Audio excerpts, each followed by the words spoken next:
Good morning friends. So welcome to the prelims booster session. आज का पहला topic है आर्टिकुलेटेड ऑल टेरेन व्हीकल्स। तो इंडियन आर्मी जो है उन्होंने रिक्वेस्ट फॉर इन्फॉर्मेशन जो है वो निकाली है कि उन्हें आर्टिकुलेटेड ऑल टेरेन व्हीकल्स चाहिए जो कि वो लद्दाख और कच्छ रीजन में डिप्लॉय करने वाले हैं। तो ये आर्टिकुलेटेड ऑल टेरेन व्हीकल्स होते क्या हैं? तो ये ट्विन कैबिन व्हीकल होते हैं जिसके अंदर ये एम्फीबियस होते हैं, मतलब वाटर और जो है लैंड दोनों पर चल सकते हैं। ये ऑफ रोडिंग के लिए काम आते हैं। तो मोस्टली जो आपके जो व्हीकल हैं, अगर आप समझ लो ट्रक को देख लो, तो अगर आप ट्रक को आप ऐसे स्नो वाले रीजन में नहीं चला सकते, या आप जो है जो आपका मार्शी लैंड्स हैं वहाँ पर इसको नहीं चला सकते ट्रक को, क्योंकि वो धंस जाएगा अंदर। लेकिन ये आर्टिकुलेटेड ऑल टेरेन व्हीकल्स क्या करते हैं, ये सॉइल के ऊपर कम प्रेशर डालते हैं, उसकी वजह से ये उस पर चल पाते हैं, उसकी इनकी लोकोमोशन हो पाती है। ठीक है। तो इसीलिए ये हर तरह की टेरेन, जैसे स्नो, डेजर्ट, स्लश क्या होता है, जो मतलब पिघली हुई जो बर्फ़ है तो वो ज़्यादा फिसलती है, तो इसलिए वहाँ पर भी ये चल सकते हैं। और अपार्ट फ्रॉम दैट इसमें बैलिस्टिक प्रोटेक्शन भी दी जाती है, ताकि जो कैबिन है, ट्विन कैबिन है, इसमें जो ट्रूप्स बैठे हैं उनको कई तरह के जो है स्मॉल फायर आर्म से जो है प्रोटेक्शन मिल सके, उनके ऊपर अगर अटैक हो तो वो बच जाएं। ठीक है। तो ये स्नो बाउंड टेरेन्स में या सैंडी इन्वायरमेंट्स, मार्शी इन्वायरमेंट्स में बहुत ही हेल्पफुल होते हैं, जहाँ पर ट्रक्स जो है आपके ट्रूप्स को नहीं पहुँचा सकेंगे। ठीक है। तो इसलिए लद्दाख में एकदम से ट्रूप्स को डिप्लॉय करना पड़े या कच्छ रीजन में डिप्लॉय करना पड़े, तो उसके लिए इंडियन आर्मी ने ये व्हीकल जो है वो मांगे हैं। ठीक है।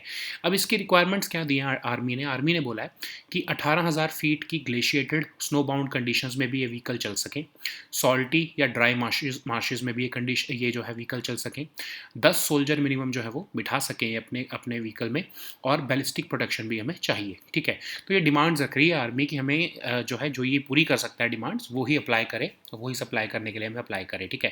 उन्होंने बोला है कि 150 किलोमीटर जो है वो एक बारी में ऑपरेटिंग रेंज होनी चाहिए इसकी, और एक सर्विस लाइफ इसकी उन्होंने मांगा है कि कम से कम 15 साल तक ये व्हीकल चलने चाहिए। ठीक है।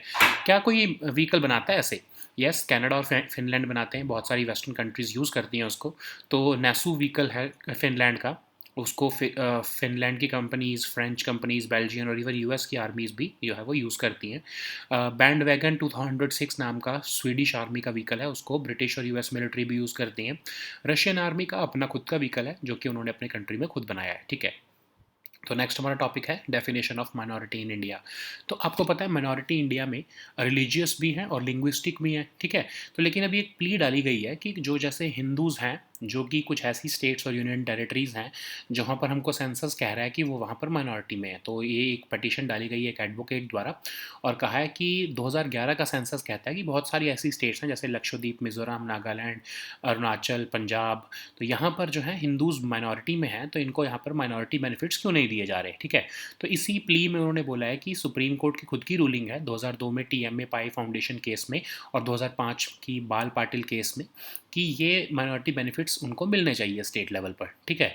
तो अब ये प्ली जो है इसको आज आज हेयरिंग है, और इसको जो है इसके ऊपर डिसीजन आएगा कि क्या ऐसे बेनिफिट्स मिलने चाहिए या नहीं मिलने चाहिए। तो इस केस में जो है वो देखना होगा कि क्या स्टेट्स को डायरेक्टिव मिलता है इससे। ठीक है। तो पहली बात, तो डेफिनेशन ऑफ माइनॉरिटी क्या है?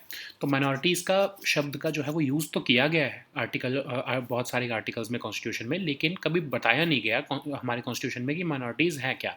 ठीक है। तो जैसे हमारा जो एनसीएम एक्ट है, national commission for minorities act जो है आपका, वो सेक्शन 2C उसका ये कहता है कि इंडिया में Christians, Sikhs, Muslims, Buddhist, Parsis और जैन्स को 2014 में इंक्लूड किया गया। ये सब जो है रिलीजियस माइनॉरिटीज़ हैं। ठीक है। अब लिंग्विस्टिक माइनॉरिटीज़ के लिए भी हमारा जो है कॉन्स्टिट्यूशन में प्रोविजन है, आर्टिकल 29 और 30 कहता है कि इंटरेस्ट ऑफ माइनॉरिटीज़ को जो है वो बचाकर रखना है, और ये माइनॉरिटीज़ जो है वो सिर्फ रिलीजियस नहीं है, लिंग्विस्टिक भी हैं। ठीक है। तो 7th कॉन्स्टिट्यूशनल अमेंडमेंट एक्ट भी हमने पास किया, उसके अंदर हमने आर्टिकल 350B बनाया, जिससे कि special officer for linguistic minorities बनाया गया, जो कि प्रेसिडेंट ऑफ इंडिया अपॉइंट करते हैं। ठीक है। फिर ये अब कमिश्नर फॉर लिंग्विस्टिक माइनॉरिटीज़ जो है उन्होंने अपनी एक डेफिनेशन दी। उन्होंने बोला कि लिंग्विस्टिक माइनॉरिटीज़ वो लोग हैं जो एक टेरिटरी ऑफ इंडिया में रहते हैं या किसी पार्ट में रहते हैं, और उनकी लैंग्वेज डिस्टिंक्ट है या उनकी स्क्रिप्ट एक डिस्टिंक्ट है। ठीक है। ज़रूरी नहीं है कि वो जो 22 इंडियन लैंग्वेजेस हैं 8th शेड्यूल में उन्हीं लैंग्वेज को वो बोलते हो, कोई भी लैंग्वेज को वो बोल सकते हैं। ठीक है। मतलब कौन सी लैंग्वेज को होगी, वो जो भी principal language of the state है उससे डिफरेंट अगर वो कोई मदर टंग यूज़ कर रहे हैं, तो वो उस केस में उनको लिंग्विस्टिक माइनॉरिटी माना जाएगा। ठीक है।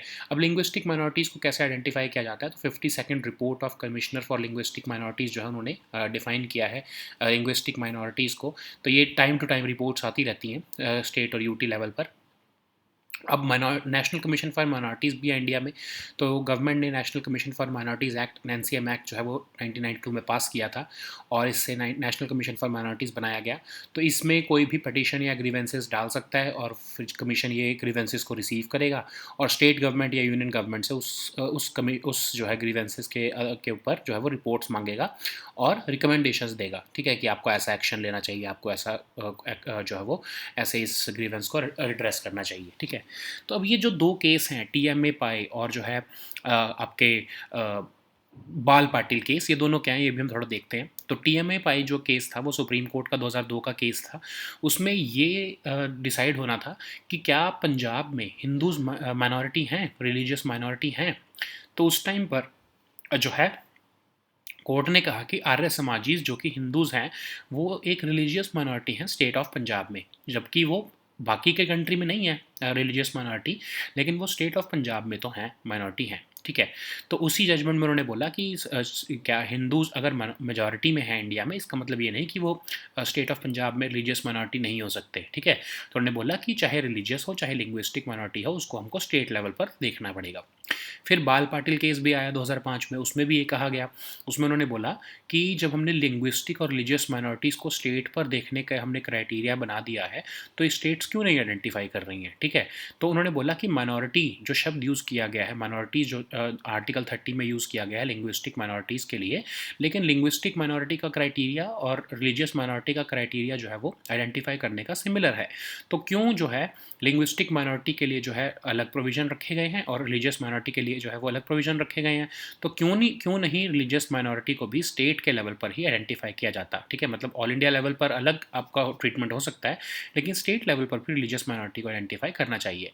तो जो ये अभी एडवोकेट अश्विनी उपाध्याय जी ने जो ये पटिशन डाली है, वो यही दोनों केसेस को जो है वो कोर्ट कर रही है और कह रही है कि आपका खुद का सुप्रीम कोर्ट का ये ऑर्डर है, तो आप जो है इन स्टेट्स में हिंदूज़ को रिलीजियस माइनॉरिटी का जो है वो दर्जा दो, ठीक है। सो नेक्स्ट हमारा टॉपिक है एलोपेशिया एरिएटिया। तो आपको पता है कि अभी ऑस्कर अवार्ड्स हुए थे, जिनको एकेडमी अवार्ड्स कहते हैं, तो उसमें क्रिस रॉक जो होस्ट थे उनको जो है विल स्मिथ ने जो है कुछ उनके साथ लड़ाई हो गई थी, क्योंकि जो विल स्मिथ की वाइफ हैं पिंकेट स्मिथ, उनको जो है उनके ऊपर एक जोक कर दिया था क्रिस रॉक ने, और वो जोक क्योंकि उनकी एक मेडिकल कंडीशन एलोपेशिया एरिएटिया के ऊपर कर दिया था, क्योंकि उसकी वजह से उनको एक अपने जो है हेड को शेव करना पड़ा था, ठीक है। तो उनके शेव्ड हेड के ऊपर कुछ जोक कर दिया था, तो उसकी वजह से जो है विल स्मिथ से उनकी कुछ जो है अल्टरकेशन हो गई थी। एनीवेज हमें वो तो नहीं देखना है, बट हमें देखना है कि जो पिंकेट स्मिथ को जो ये एक तरह से मेडिकल कंडीशन है एलोपेशिया एरिटा, वो होता क्या है। तो उसमें होता क्या है कि आपके जो है पैचेज़ में छोटे पैचेज़ में हेयर लॉस होने शुरू हो जाते हैं, क्योंकि आपका खुद का इम्यून सिस्टम जो है आपके हेयर फॉलिकल्स जो होते हैं उसको अटैक करना शुरू कर देता है। तो सडन हेयर फॉल होनी शुरू हो जाती है, और other parts of the body से भी वो हेयर फॉल हो सकती है। धीरे धीरे ये पैचेस इतना फैल जाते हैं कि ओवर द ईयर्स जो है आपके पूरे बाल धीरे धीरे झड़ चुके होते हैं, ठीक है। तो अब इसको जो है क्यों होता है ये, अब ये हमारे क्योंकि खुद के ही सेल्स जो है वो अटैक कर रहे हैं हमारे हेयर फॉलिकल्स को। तो अब ये होता है इसलिए या तो ऑटो इम्यून कंडीशंस हो सकती हैं, जैसे डायबिटीज़ या थायराइड की किसी को प्रॉब्लम हो, हेरिडिटरी भी होता है, ये एज के साथ भी होता है, अगर आपकी डाइट अच्छी नहीं हो तब भी होता है, कोई साइकोलॉजिकल स्ट्रेस है, हार्मोनल चेंजेस हो रहे हैं, कोई क्रॉनिक इलनेस भी हो सकती है, इन्वायरमेंटल फैक्टर्स भी होते हैं जैसे पॉल्यूशन या डस्ट, उसकी वजह से ये सब एलोपेशिया एरिटा होता है, ठीक है। तो आपको पता है कि एलोपेशिया मेल पैटर्न बार्डलेस भी होती है, ठीक है। तो हम यही देखते हैं दो तरह के होते हैं एलोपेशिया, एक होता है सिसैट्रिशियल एलोपेशिया और एक होता है नॉन सिसैट्रिशियल। सिसैट्रिशियल में क्या होता है कि ये नॉन रिवर्सिबल है, एक बार हो गया तो ये परमानेंट हेयर लॉस है, इसमें वापस बाल नहीं आने वाले। नॉन सिसैट्रिशियल क्या होता है, जो आपका जैसे मेल पैटर्न बाल्डनेस है, आपको पता होगा जो अभी कुछ एक से 30s में अभी एंटर किए होंगे जो मेल, उनके बाल झड़ने शुरू हो गए होंगे, है ना। तो मोस्टली अब ये होता है मेल पैटर्न बाल्डनेस कहते हैं इसको। तो ये आपका रिवर्सिबल है, इसको आप रिवर्स कर सकते हो, बट अगर आपने टाइमली एक्शन लिया तो। एक बार गए तो गए, ठीक है, उसलिए आपको अगर आपने टाइमली एक्शन लिया, आपने ट्रीटमेंट करवाया, तो आपके बाल रुक सकते हैं जब तक ये आपका मेल पैटर्न बाल्डनेस जो है वो उस एज में चल रहा है, तो ठीक है। सो इसीलिए इसकी ट्रीटमेंट कैसे की जाती है, कुछ मेडिकल और नेचुरल ट्रीटमेंट्स होती हैं, कुछ ट्रॉपिकल एजेंट्स होते हैं, जैसे आपका मिनॉक्सिडिल होता है, ठीक है। फिर इंजेक्शंस, ओरल ट्रीटमेंट्स, ये सब दिया जाता है। जिंक एंड बायोटिन सप्लीमेंट्स होते हैं, एलोवेरा ड्रिंक्स या टॉपिकल जेल्स लगाने को कहा जा सकता है, अनियन जूस को सिर पे लगाने को कहा जा सकता है, स्काल्प पे ऑफ कोर्स। और एंटी इन्फ्लेमेटरी डाइट जैसे कि मीट्स, वेजिटेबल्स, मतलब आपकी डाइट को वो ओवरहॉल कर देते हैं आपके डर्मेटोलॉजिस्ट, और उसकी वजह से जो है आपकी ये एलोपेशिया जो है वो रिवर्स हो सकता है, ठीक है। सो एनीवेज हम देखते हैं नेक्स्ट टॉपिक हमारा जो है वो है प्रोग्राम ऑन सी ग्रासेस। तो अभी फील्ड सर्वेज और सैटेलाइट डेटा से हमारे national centre for sustainable coastal management ने एस्टिमेट किया है कि इंडिया में सी ग्रास इकोसिस्टम लगभग 516 किलोमीटर स्क्वायर में फैला हुआ है, ठीक है। तो सी ग्रासेस क्या होते हैं? सी ग्रासेस वो फ्लावरिंग प्लांट्स हैं जो हमारे सी बेड्स और ओशन फ्लोर्स पर हमको मिलते हैं। हमारी गल्फ ऑफ मन्नार से लेके Palk bay region, gulf of Kutch region से लेके जो है लक्षद्वीप की लगून्स और आइलैंड्स जो हैं, फिर अंडमान एंड निकोबार, वहाँ तक जो है ये फैले हुए हैं सी ग्रासेस, ठीक है। तो ये हमारे बहुत इंपॉर्टेंट क्यों होते हैं? क्योंकि ये कार्बन को की सीक्वेस्ट्रेशन करते हैं, ठीक है। कार्बन को पकड़ के रखते हैं, कार्बन को खींच लेते हैं एटमॉस्फेयर से। फिश कम्युनिटीज़ को भी सपोर्ट करते हैं, मरीन एनिमल्स को भी सपोर्ट करते हैं। तो आप ये कह सकते हो कि एक्वाटिक लाइफ की हेल्दी रखने में इनका बहुत बड़ा रोल होता है, ठीक है। तो इंडिया ने जो है स्टेट्स ऑफ आंध्र प्रदेश, महाराष्ट्र और उड़ीसा में एक प्रोजेक्ट भी निकाला है सी ग्रासेस को सपोर्ट करने के लिए। ऑफ कोर्स उसमें गवर्नमेंट ऑफ इंडिया की फंडिंग है और आपके ग्लोबल क्लाइमेट फंड की भी फंडिंग मिली हुई है, ठीक है। तो 24 ऐसे इकोसिस्टम को इन सिलेक्टेड स्टेट्स में आइडेंटिफाई किया गया है ताकि यहाँ पर क्लाइमेट रेजिलियंस बढ़ाई जा सके और मैंग्रोव्स और सी ग्रासेस को प्रोटेक्ट किया जा सके, ठीक है। तो मिनिस्ट्री ऑफ इन्वायरमेंट जो है वो आपको फाइनेंशियल फंडिंग देती है इसके ऊपर रिसर्च करने के लिए, और स्टेट्स और यूटी गवर्नमेंट्स के साथ वो पार्टिसिपेट कर रही है, ठीक है। तो अब सी ग्रास की रिसर्च भी की जा रही है इसी प्रोजेक्ट के अंदर, ताकि सी ग्रास की मैपिंग की जा सके कि इंडिया में कहाँ कहाँ पर ये कौन कौन से ओशंस में ये सी ग्रास प्रेजेंट है, इनकी स्पीशीज़ की डाइवर्सिटी कितनी है, और क्या इसको हम ट्रांसप्लांट कर सकते हैं, एक जगह से हम दूसरी जगह इसको लगाएं तो क्या ये वहाँ पर फैल सकती हैं दूसरी जगह पर। तो इन सब के ऊपर रिसर्च ऑलरेडी इसी प्रोजेक्ट के अंदर चल रही है, ठीक है। सो नेक्स्ट हमारा टॉपिक है, बहुत इंपॉर्टेंट टॉपिक है, इसके फैक्ट्स आपको बहुत काम आएंगे। दूसरा हमारा जो टॉपिक है ये है स्पेस इकोनॉमी। तो अभी सेंटर फॉर डेवलपमेंट स्टडीज़ और Indian institute of space science and technology जो है उनकी एक स्टडी आई है जिसमें उन्होंने बोला कि इंडिया की स्पेस इकोनॉमी के ऊपर उन्होंने रिसर्च किया है। तो उनकी फाइंडिंग्स के हिसाब से लगभग $5 बिलियन की जो है इंडिया की स्पेस इंडस्ट्री है, जिसमें कि जो है हम देखें तो हमारा जो एस्टिमेटेड साइज़ है as a percentage of GDP के हिसाब से जो कि 2011-12 में एक 0.26% था हमारा स्पेस इकोनॉमी जीडीपी के हिसाब से, तो वो घटकर अब 0.19% हो गया। अब इसका रीज़न ये है कि हमारी इकोनॉमी जो है वो जीडीपी वाइज तो बहुत बढ़ गई है ना। इसका मतलब ये नहीं है कि हमारा जो है वो स्पेस इंडस्ट्री जो है वो कम हुई है, इसका मतलब ये है कि हमारा जीडीपी भी बहुत बड़ा हो सकता है, ठीक है। तो स्पेस एप्लीकेशंस जो है वो सबसे ज़्यादा हमारी स्पेस इकोनॉमी को कॉन्स्टिट्यूट करती हैं, लगभग 73% जो है वो स्पेस एप्लीकेशंस ही जो है वो काउंट करती हैं। फिर स्पेस ऑपरेशंस जो हमारा इसरो या फिर इवन प्राइवेट सेक्टर के साथ मिलकर भी चलाए जाते हैं वो सेकंड नंबर पे आते हैं, और मैन्युफैक्चरिंग स्पेस से रिलेटेड जो प्रोडक्ट्स की मैन्युफैक्चरिंग की जा रही है वो थर्ड नंबर पर आती है, ठीक है।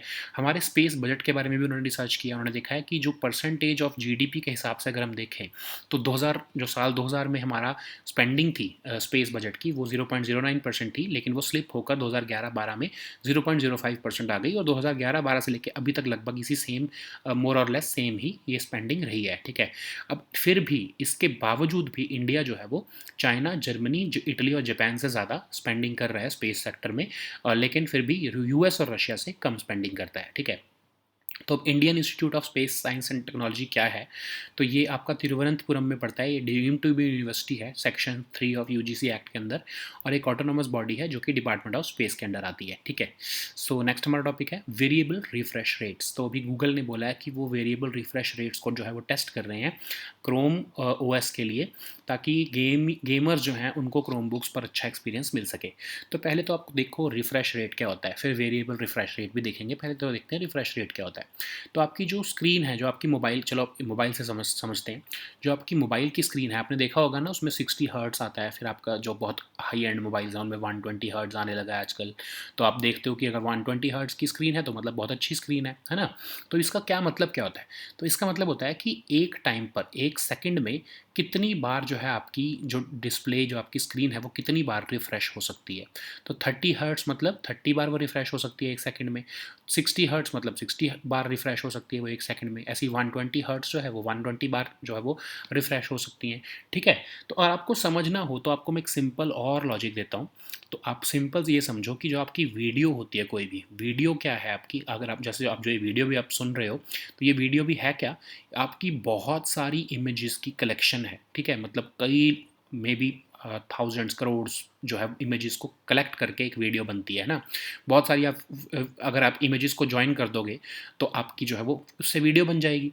ठीक है, तो इसीलिए क्या होता है कि रिफ्रेश रेट, अब आपका मोबाइल की स्क्रीन भी ऐसी ही चलती है, आपकी बहुत सारी इमेजेस जो हैं उनको बार बार रिफ़्रेश करना, बार बार रिफ़्रेश करके देखने से आप जो बार बार रिफ़्रेश करने से आपको एक मोबाइल पर अच्छा मतलब आपको डिस्प्ले पर एक अच्छा एक्सपीरियंस मिलेगा। ठीक है, तो समझ लो अगर आप 120 टाइम्स आपका फ़ोन जो है वो आपकी जो है स्क्रीन को रिफ़्रेश कर सकता है 1 सेकंड में, तो वो बहुत ही अच्छी तरह से आपकी स्क्रीन को प्रेजेंट कर पाएगा। ठीक है, अब वेरिएबल रिफ़्रेश रेट का रोल क्या है इसमें? अब वेरिएबल रिफ़्रेश रेट जो होता है, अब इसको आप देखो, इसको समझो। अब रिफ़्रेश रेट जो है वो वेरिएबल रिफ़्रेश रेट में रियल टाइम जो है वो चेंजेस लेके आएगा। ठीक है, अब समझ लो एक आपने गेमिंग कंसोल, समझ लो एक्सबॉक्स या आपका जो आपका प्ले स्टेशन होता है उसके साथ आपने जोड़ दिया, आपने किसी भी आप समझ लो कंप्यूटर को। ठीक है, तो आपका जो कंप्यूटर की स्क्रीन है वो जो FPS होगा, जो आपका फ्रेम्स पर सेकंड आ रहे हैं उस गेम से, समझ लो एक्सबॉक्स से, ठीक है, एक्सबॉक्स का एग्जांपल लेते हैं, तो एक्सबॉक्स ने समझ लो 130 या 150 जो है FPS रेट दे रहा है, कि मतलब हर सेकंड में वो 130 फ्रेम्स भेज रहा है। ठीक है, तो अगर आपका जो आपकी स्क्रीन है वो सिर्फ 60 हर्ट्ज़ की है, तो मतलब वो उसके हाफ भी नहीं है। ठीक है, मतलब वो हाफ भी, उसकी कैपेसिटी जो है वो सिर्फ 60 बार रिफ़्रेश हो पाएगी, लेकिन इसलिए वो उन 130 फ्रेम्स पर सेकंड को, मतलब हाफ से भी कम, उनको बार बार रिफ़्रेश करके नहीं दिखा पाएगी। उससे क्या होगा, आपके जो है स्क्रीन में जो है प्रॉब्लम आएगी, आपको वॉबलिंग इफेक्ट देखने को मिलेगा, लैग आएगा, है ना। तो उसका सोल्यूशन क्या है? उसका सोल्यूशन है variable refresh rate.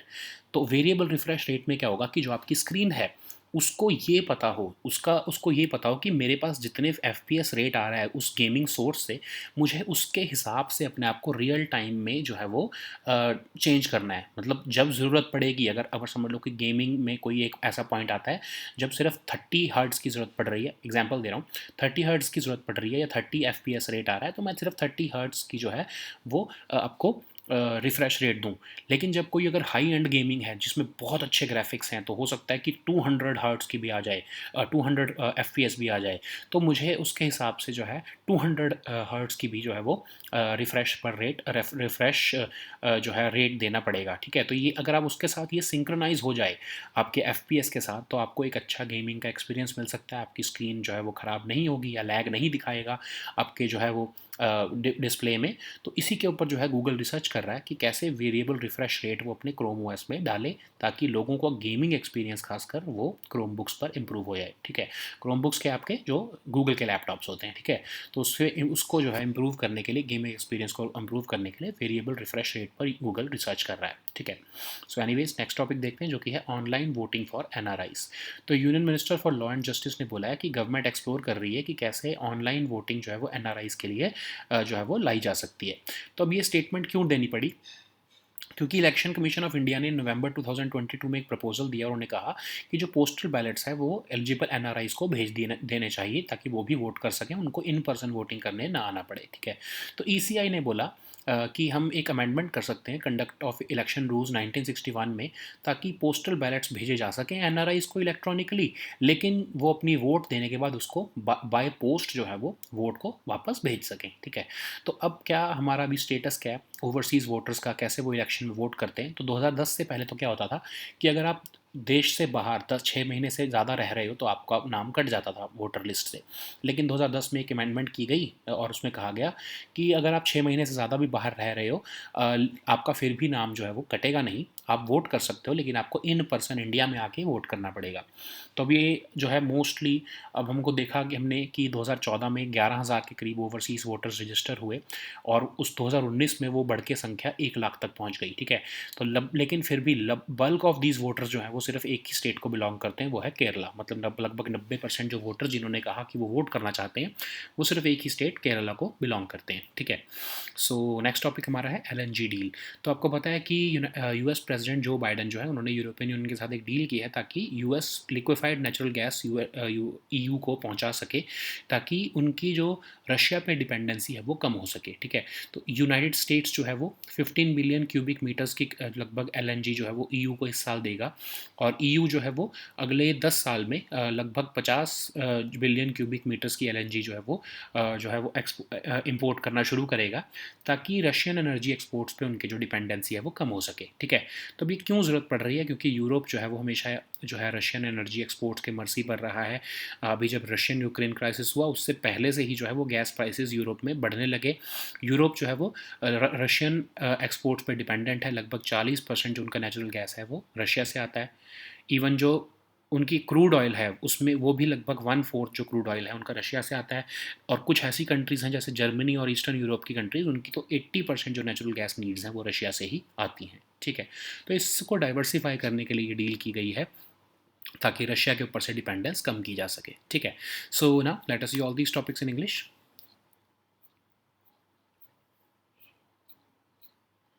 So the first topic is articulated all-terrain vehicles.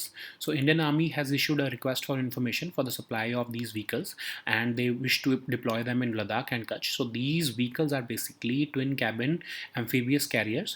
So you know that our normal trucks or normal vehicles cannot travel, or they have limitations in traveling to locations where there is extreme snow, or even in desert and slush regions. So these articulated all-terrain vehicle come into picture. So these are amphibious carriers, and they because they exert low ground pressure on the soil, they are able to travel, or they are able to move in even snow and desert like conditions. They also have ballistic protection in the cabin body, so that some amount of protection can be accorded to the troops who are traveling through these vehicles, and mostly they are protected from the small firearms.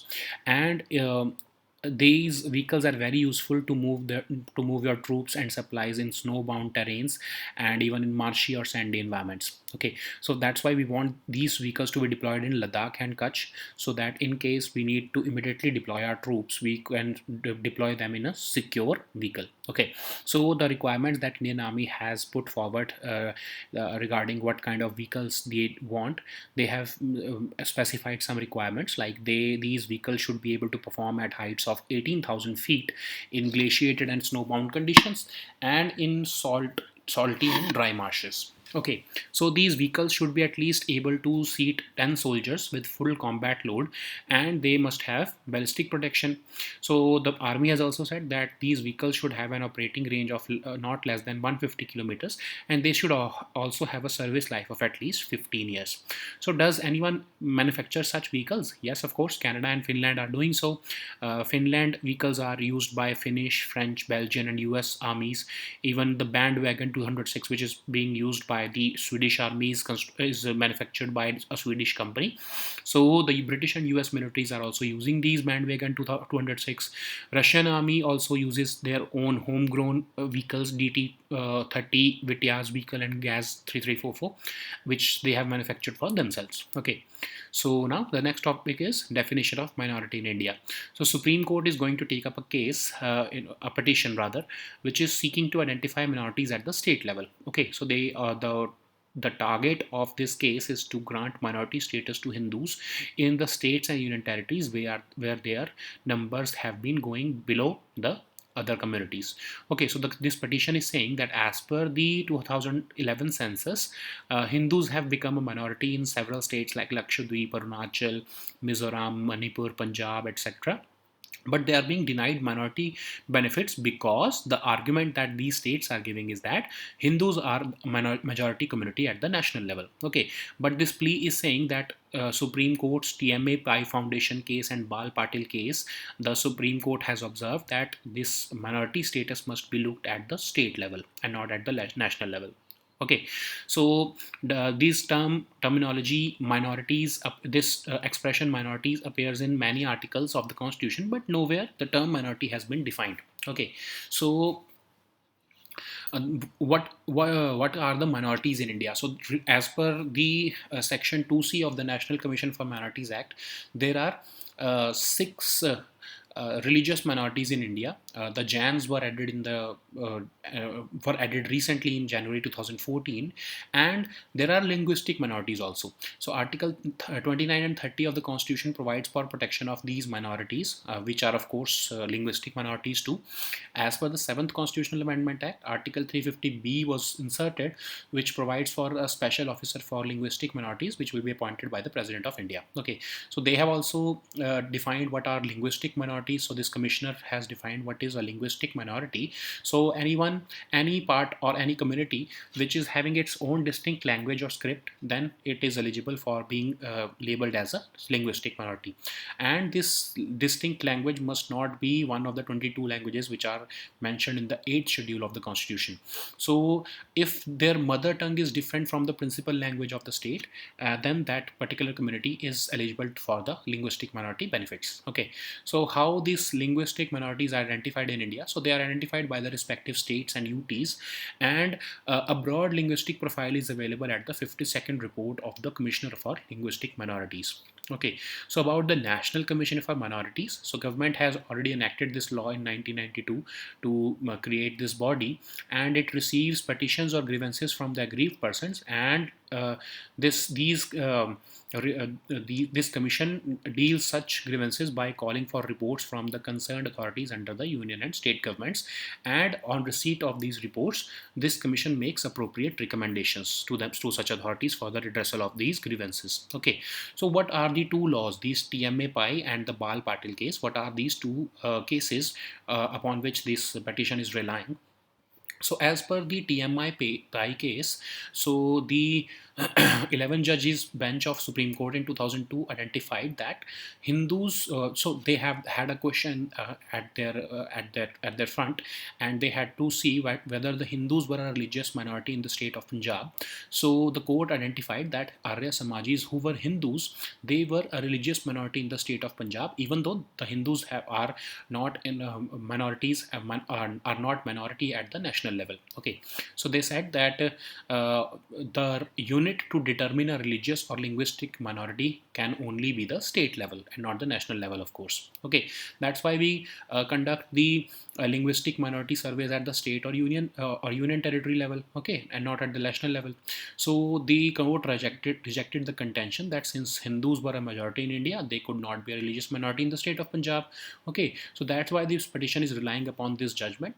And there's one more judgment, the Bal Patil case. In 2005, the Supreme Court in this Bal Patil judgment said that for determining the status of both linguistic and religious minorities, state must be the unit. Okay, so this under this case, the Supreme Court said that because we identify minority for the purposes of Article 30 using the criteria of state, then why we are not using the religious minority, why we're not identifying the religious minority, even though the linguistic minority has the same criterion for identification as that of religious minority. Okay, so that's why the court said that these religious minorities also must be identified at the state level. Okay, so that's why this petition, which has been filed by Advocate Ashwini Upadhyay, the petition is relying upon these two judgments. Okay, so now let's see the next topic, which is alopecia areata. So at the 94th Oscar Award ceremony, Chris Rock had an altercation with Will Smith because Chris Rock had made a joke against Will Smith's wife, that is Pinkett Smith, who is suffering from alopecia areata. Okay, so we do not need to go into the controversy, but we should know what is alopecia areata. So this is a condition in which there is a sudden hair loss in patches. So what happens is that your immune system starts attacking the hair follicles, and suddenly hair fall starts at the patches level. Okay, but these patches connect and they expand, so they start becoming observable at your head. Of course, this hair fall can also occur at the other parts of the body, and slowly this hair fall starts occurring periodically and repeatedly after years between instances. Okay, so it is not just that all the hair would be shed at one instance. It can happen periodically and repeatedly, between the years. Okay, so why does this alopecia areata occurs? So it is a condition which your own cells are attacking the hair and causing them to shed. So generally, people have a history of autoimmune conditions like diabetes and thyroid, but there are other conditions also, like some have hereditary factors. Aging is also a major factor. Some people are not having a proper diet. Psychological pressure is there. Hormonal changes are witnessed. There are some chronic illnesses. Even environmental factors like pollution and dust are responsible for the same. So there are two types of alopecia. One is cicatricial, that is the non-reversible. So there is permanent hair loss. You cannot reverse it. Okay, but in non-cicatricial alopecia, the hair loss can be reversed using some techniques or treatments, and the most common of them is male pattern baldness. Okay, so many of the you students may be experiencing, especially those who are in their early 30s or who are in the late 20s. So they may be witnessing hair loss. Okay, so that is also male pattern baldness, and in case you're not getting yourself treated from a dermatologist, then that would become irreversible. Okay, so it is of course reversible, and there are certain treatments for that, the same. Okay, so both medical and natural treatments are available, like topical agents like minoxidil are used, injections, oral treatments, and light therapy are used. Zinc biotin supplements are there, aloe vera drinks and topical gels are used. Onion juice can be applied on the scalp, and even sometimes dermatologists recommend anti-inflammatory diet, okay, for reversing this trend of alopecia, especially the non-cicatricial alopecia.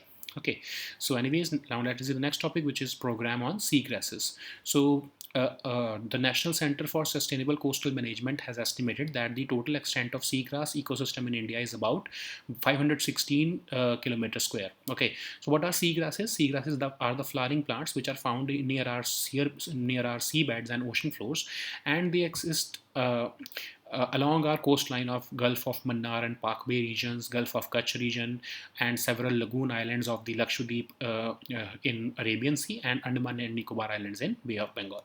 So these seagrass ecosystems are very popular for their ability to sequester carbon. They capture carbon and they sequester them, and they also nurture fish communities. And because they support marine animals, they are the health indicators of our aquatic ecosystem. Okay, so Indian government is also not far behind in realizing the importance of seagrasses. That's why there is a project in the states of Andhra Pradesh, Maharashtra, and Odisha, where the Ministry of Environment is contributing about $130 million, and which includes, of course, a 43 million grant from Global Climate Fund. And they have identified 24 ecosystems in these selected states, and the project will of course strengthen the climate resilience of these coastal communities and protect the mangroves and seagrasses in these areas. Okay, so apart from that, seagrass research is also undertaken by this project. So seagrass mapping, so where are we having this seagrass in the country? So seagrass mapping is conducted for that. Species diversity is also being identified, and the prospect of transplanting those seagrasses to other areas is also being explored. Okay, so the next topic is very important, especially because you are getting so much facts out of it for your mains examination. So just the next topic is space economy. So a collaboration between Center for Development Studies and Indian Institute of Space Science and Technology have estimated that India has about $5 billion worth of space economy. Okay, so the estimated size of our economy may have slipped in terms of percentage of GDP, but it is majorly happening because our GDP has increased over the years. Okay, so space applications account for major chunk of this space economy. The second place is occupied by space operations. So you know that ISRO and even some private companies are conducting the space operations, so it comes at the second number in space economy. The third one is of course space manufacturing. Products which are required in space manufacturing is done for about of them, so it accounts for the third rank. Okay, so it has also said the space budget in India is also slipping from 2000 levels to 2011. So since 2011 to today, more or less same level of spending or space budget is being maintained by India, even though we have a 0.05% of GDP of space budget. It is still better than that of China, Germany, Italy, and Japan, but of course it is less than that of US and Russia. So about the Indian Institute of Space Science and Technology, it is situated in Thiruvananthapuram, that is in Kerala. It is a deemed to be university under Section 3 of UGC Act, and it is functioning as an autonomous body under the Department of Space. Okay, so the next topic is very interesting for those who are gamers. So the next topic is variable refresh rates. So Google is having their own laptops known as Chromebooks. So they are testing a feature called variable refresh rates for the use in Chrome OS 101. And what is refresh rate basically? So basically refresh rate is the number of times a display is capable of refreshing itself in a second. So if you have a 60 hertz display, then it means that it can refresh itself 60 times per second. Okay, so with of course higher refresh rate, your screen would be more smooth and your comfortable viewing, you will be having a comfortable viewing experience. So with 120 hertz, it means your screen can get refreshed at 120 times per second. Okay, so but what is variable refresh rate? So you know that some games are very graphic loaded. They have their frames per second rate very high. So to match up with that, we need variable refresh rate. So if your screen has a fixed refresh rate of, let's say, 120 hertz, it can of course go down to 60 hertz also, but it cannot go up beyond 120 hertz. So here comes the importance of variable refresh rate. So what if your gaming has a higher frame per second rate, then your refresh rate would not be able to match up with that, and in that case you would be having screen lag or screen tearing or wobbling effect at your screen. So to eliminate such issues of syncing the refresh rate with the FPS of the content, this variable refresh rate comes into picture. So your display would adapt to the FPS that is coming from the gaming device, let's say your Xbox. And if that game that you're playing is having a higher FPS rate, then your device would sync your refresh rate according to that. Okay, so that you get a better gaming experience and there would be no lag at your screen. Okay, so that's what Google is exploring in their Chromebooks. So now the next topic is online voting for NRIs. So recently, Union Minister for Law and Justice has said that government is exploring the possibility of allowing online voting for non-resident Indians. So the minister is making this statement because the Election Commission of India wrote to the Law Ministry in November 2020 that we should extend the facility of postal ballots to eligible NRIs, okay, for several state assembly elections. So this ECI had recommended that conduct of election rules of 1961 must be amended so that EC can send the postal ballots to NRIs electronically, but after marking their choice, the NRIs can send their choice back through a post and not electronically, of course. Okay, so this is what, of course, the government of India is exploring. This is the feature that government of India is exploring for the voting of NRIs. But what is the current status? So prior to 2010, the Indian citizen who is an eligible voter was, if he or she was residing abroad for more than 6 months, then he or she would not be able to vote in elections. But in 2010, the RP Act was amended, and those who were staying abroad for more than 6 months, they were allowed to vote only in person. Okay, so overseas Indians were allowed to vote, but only in person. So about 11,846 overseas voters were registered themselves in 2014 for election for voting in person in the election. But this figure went up to almost 1 lakh in 2019. But there is a catch here. 90% of these NRI voters were registered in one state only, that is in Kerala. Okay, so anyways, the next topic is LNG deal. So US President Joe Biden has struck a deal with the European Union to supply liquefied natural gas because the Europe wants to diversify its energy needs from, and it does not want to remain dependent upon Russia. Okay, so you know that recently, during the Russian-Ukraine crisis, Europe was left at the mercy of Russian energy exports. That's why United States wants to United States wants to come as an alternative for EU, and according to this deal, United States would supply 15 billion cubic meters of LNG to EU this year, and the EU will of course import additional LNG of at least 50 billion cubic meters until until 2030 from the US. And they want, of course, to diversify their energy needs. And because you know that gas prices almost doubled after the Russian invasion in Ukraine, and Europe currently relies on almost 40% of its natural gas requirements and one fourth of its crude oil needs. And countries like Germany and those who are in Eastern Europe, they have almost 80% dependence on Russia for their natural gas needs. That is what Europe wants to reverse. Okay, so these were our topics for today. We'll meet next time with new topics. Until then, goodbye and take care.